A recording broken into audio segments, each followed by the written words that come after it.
মধ্যপ্রাচ্যের অস্থিরতা আরও বাড়ছে ক্রমাগত। একদিকে কূটনীতির টেবিলে আলোচনার আলো ক্রমশ ম্লান হয়ে আসছে, অন্যদিকে যুদ্ধের প্রস্তুতির শব্দ ক্রমেই জোরালো হয়ে উঠছে।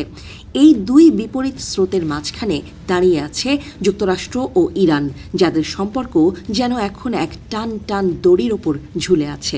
সাম্প্রতিক সপ্তাহগুলোতে পরিস্থিতি এমনভাবে বদলেছে যে অঞ্চলের অনেক কূটনীতিকই মনে করছেন সংঘর্ষ এখন আর কল্পনা নয়, বরং এক বাস্তব আশঙ্কা। উপসাগরীয় দেশগুলোর মধ্যে উদ্বেগ ছড়িয়ে পড়েছে।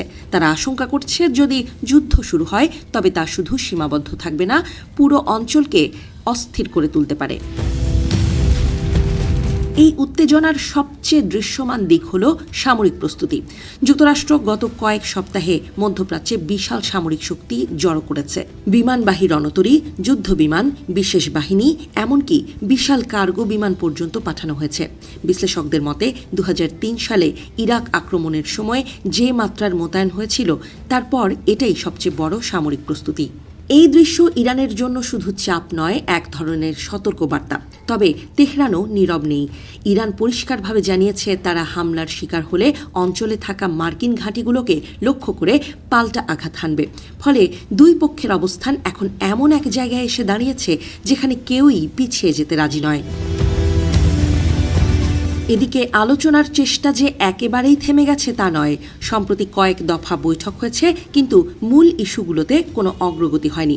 ইরানের ইউরেনিয়াম সমৃদ্ধকরণ কর্মসূচি, ক্ষেপণাস্ত্র উন্নয়ন এবং নিষেধাজ্ঞা প্রত্যাহার নিয়ে মতপার্থক্য এত গভীর যে আলোচনাগুলো কার্যত স্থবির হয়ে পড়েছে।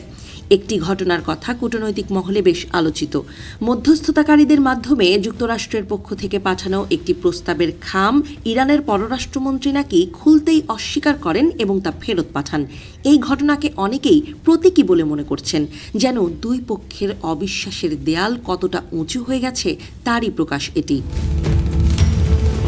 অন্যদিকে ইসরায়েল পরিস্থিতিকে অত্যন্ত গুরুত্বের সঙ্গে দেখছে। তাদের ধারণা আলোচনা দিয়ে সমাধানের সম্ভাবনা প্রায় শেষ। ফলে তারা সম্ভাব্য যৌথ সামরিক পদক্ষেপের পরিকল্পনা নিয়েও ভাবছে। যদিও এখনও কোনো চূড়ান্ত সিদ্ধান্ত হয়নি, তবুও প্রস্তুতি চলছে বলে জানা গেছে। এই উত্তেজনার আরেকটি গুরুত্বপূর্ণ দিক হল রাজনৈতিক চাপ।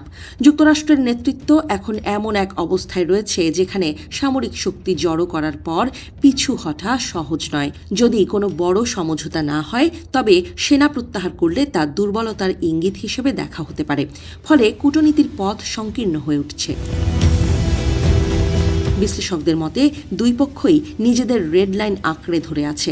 কেউই প্রথমে ছাড় দিতে চাইছে না। এই মানসিক অবস্থাই পরিস্থিতিকে সবচেয়ে বিপজ্জনক করে তুলেছে।